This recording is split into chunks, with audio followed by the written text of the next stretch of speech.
Welcome back to Outdoors with Larry Ray, brought to you proudly by Tennessee Wildlife Resource Agency, Barton Power Sports, Sportsman's Warehouse, and Best Care Home Services.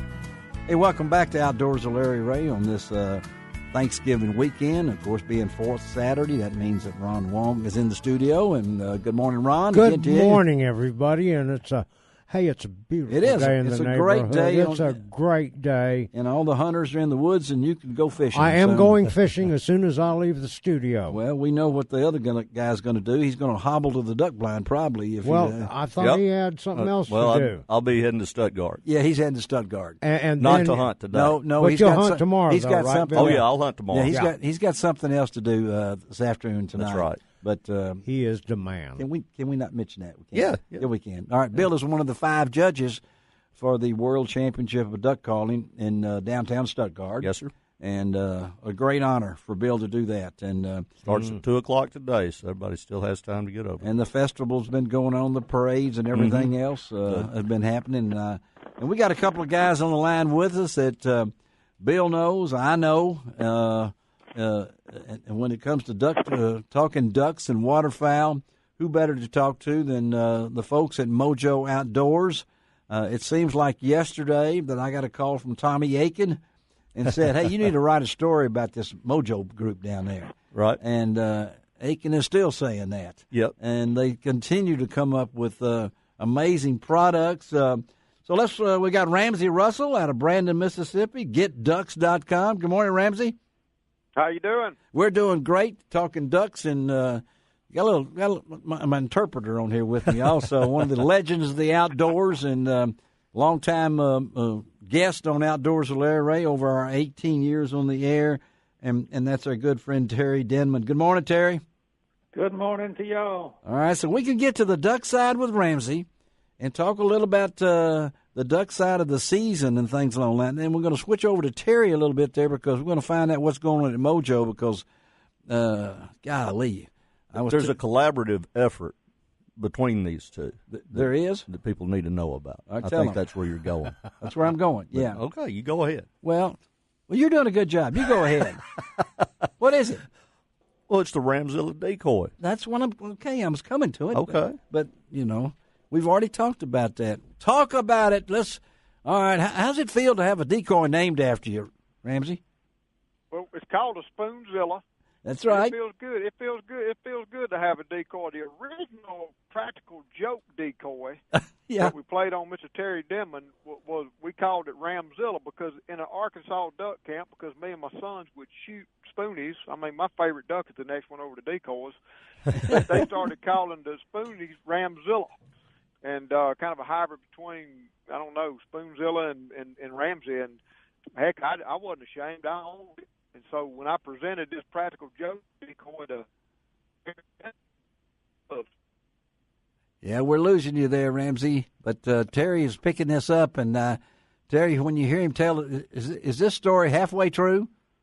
This story is absolutely true. I've always been a duck hunter, not a spoonbill hunter. And I know that's pretty controversial. When I started with these guys from Mississippi a few years ago, I was just shocked when they first jumped up out of the blind. It was in my blind. They first jumped out of my blind, started shooting at these spoonbills. We didn't do that. And so it's been kind of a running joke with us. There's absolutely nothing wrong with spoonbills. I know it's just something. If you're gonna get into a joke, you got to take one side. Other people got to take the other side. So the Mississippi boys took the spoonbill side, and we took the mallard side. So they decided to play a joke on me. So Ramsey found this guy that's a master carver. His name is Jason Chuley. He's up in Indiana somewhere. One of the things that he does is take Mojo decoys, cut the head off of them, carve some other type of head, put on there, and make people decoys you can't buy. So he made this goofy looking, if you want to call it that. I shall call it cartoonish. That sounds okay. All right. He made this thing and sprung it on me. Duck Lodge in Mexico. Well, now Ramsey just jumped in. What do you call it, Ramsey? I call him sexy. You ought to see that devilish grin he's got. He brings all those ducks in just with his grin. Well, when I heard about this, there's this ad that's always, I'm the most interesting man in the world, Mm-hmm. So now we come up with the most interesting decoy in the world. That's the title. And we kind of took that from those guys too. We stole a little bit of their thunder, but look, think about it. I know you guys have seen one of these. Oh yeah. And it's we made it like a redneck. Now I can talk about rednecks because I are one. Okay. So well, you got an audience here. People, I'm talking about me, but there's one group of people out there that don't mind you making fun of. In fact, they seem to kind of like it. Made Jeff Foxworthy rich and famous, you know. That's right. He's a redneck, so yeah. we made it into a redneck decoy. That's what we did. And it's out there now. It's what's the reception to this thing? Well, you know, what happened to this decoy is that happened last December. Right, and, and so me and Ramsey shot some little telephone-type videos. We were actually filming a show, so we had some good videos. Uh-huh. We put them on social media, and they pretty much went viral. They did. Yeah. So everybody said, make these things. So we started then, about the first year of making it. As you guys well know, that is way off the course, way off the track for developing a product. Yes, right. So the product was not developed in accordance with any kind of schedule where it would make a catalog or do anything like that. You know? Yeah. And it didn't come in time. We got their first batch of them, out of the plant right at the end of October. Yeah. And there was about a little less than 5,000 of them, and we sold them all in 2 weeks. In 2 weeks. That's been the reception of it. Now, you're laughing, Ramsey. You're laughing about this. Now. I love it, man. Terry didn't think it would work. I said, Terry, people are going to love Spoonzilla. I don't know anybody that doesn't want one of these. No, that's the hottest thing going for Christmas or whatever it might be. You know, and you know what? It's so many people in duck hunting. I know we American duck hunters are serious duck hunters, but some people just take it too serious. And you know, it's fun. It's that decoy is fun. It brings some fun and humor back into the duck blind. I think that's part of why it's so popular. And a lot of folks really do shoot shovelers. I shoot shovelers unless the mallards and gadwalls and green wings and other birds are flying. But yeah, I'm gonna shoot shovelers. I'll even eat them. It brings a lot of fun back into it. Cooksey says he eats them. Yeah, I'll eat them. Yeah, you cook them too, don't you? I will too. Yeah. Well, I'll eat a raccoon if it's cooked right. You know, I mean, spoonbills are fine. Yeah, they really are. I've had spoonbill. They just don't look as cool in a picture sometimes. I think they look real cool. They don't give you the blind cred in a picture on Facebook. You look just like my third grade teacher. My third grade teacher had a neck like that. But now, Ramsey and Terry have kind of made them cool, so we may see a turnaround. Yeah, hey, they still eat good. They all laugh about it. Rodney Dangerfield of the duck world. That's what they are. No respect. Here in America, they're the Rodney Dangerfield, but around the world, they're a duck. They are a duck. And I showed those pictures of the original Spoonzilla. Yeah. I've shown them to foreign outfitters like in Azerbaijan and Argentina and different places around the world. Yeah. And they don't get it. They don't get the teeth. They shrug and like, I don't get it. I don't understand. What's the humor? And I got contacted by a hunter in Egypt. In Egypt. And we've since become friends in social media, but he wanted that shoveler decoy because that's a primary species they shoot around Cairo. And we had one shipped to him. Oh my gosh! Again, we're talking to Ramsey Russell out of Brandon, Mississippi at GetDucks.com, and of course also Terry Denman, Mojo Outdoors, and about the the Godzilla of duck decoys. Well, it's just, as Ramsey said, this thing's fun. It is fun. And it will still attract ducks like a normal spinning wing decoy, and yet you can sit there and kind of giggle at it and have a chuckle. You can actually put it in your man cave. Put it in your man cave. Yeah, absolutely. Yeah. I wonder how the other decoys feel with it out there around them. You know, I mean, are they giving... I never really gave much thought to my decoys' feelings, but... I do sometimes when somebody's shooting at them or something along that line. But, hey, Terry, I know Mojo is very innovative. And you guys have been in, I'm not sure exactly how long. I remember writing one of the first stories about Mojo so many years ago. And you've been in this business a long time. Does it still blow your mind the way this product has taken off? Well, it does if I stop and think about it, but I rarely stop and think about it. People ask me that question all the time. And, it's kind of like, well, I don't want to say that. Start to say it's kind of like a job to us, but it's not a job. If you can make your living doing what we're doing around here every day, you got a pretty fun living going on. You do. But yeah. I guess what I'm trying to say is we don't stop and think very often about what all we accomplished. We're mostly looking at tomorrow. That's right. We're kind of a tomorrow company, So what can we do tomorrow to bring some more fun, success? One thing we like to do is try to help people get into hunting. Hunters are down to about 5% of the population in the United States, and so we don't get focused on that. Pretty soon, we'll get overpowered because the anti-hunters are growing faster than the hunters. So if you can make them successful, people go hunt more. More people go hunt if they can have success. And really, that's what we try to do when we bring out products. Amen. What?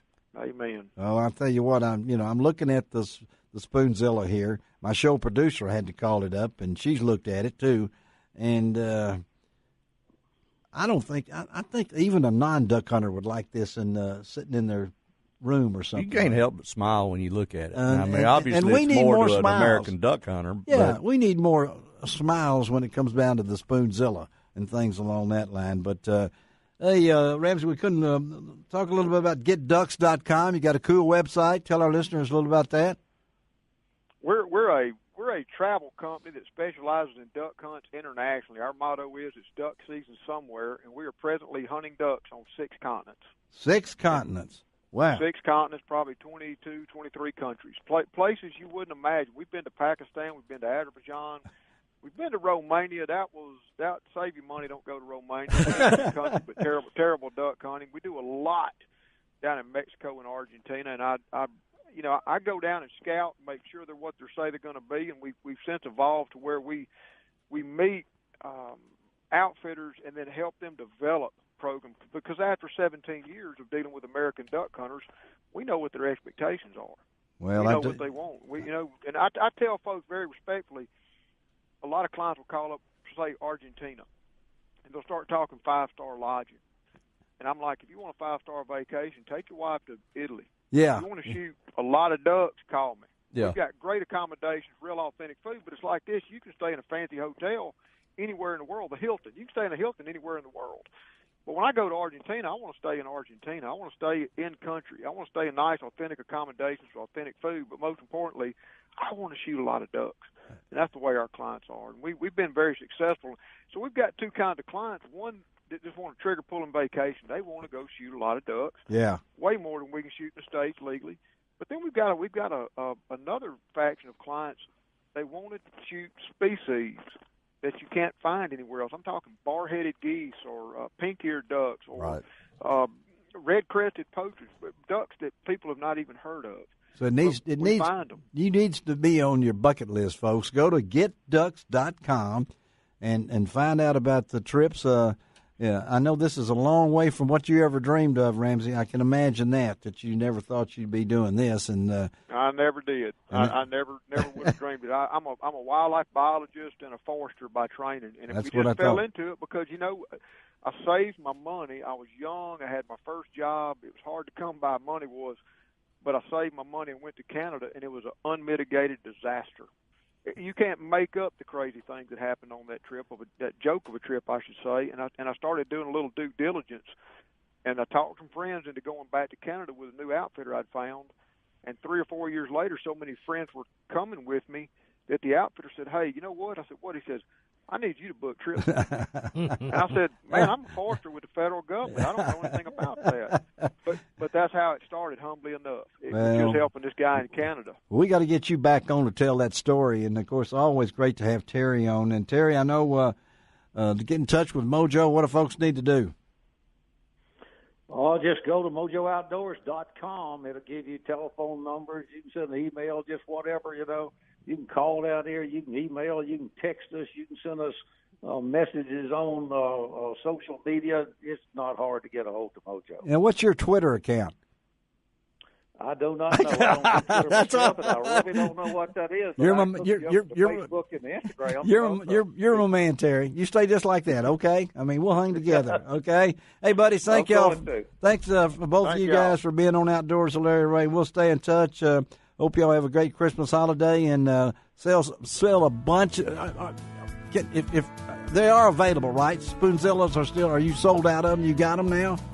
We sold out of them here at Mojo, but they're out in the retail mall. Okay, that's good. Go All right. Go to the internet, you'll find them. All right, now. Just in time for Christmas. All right. Be right back on Outdoors with Larry Ray.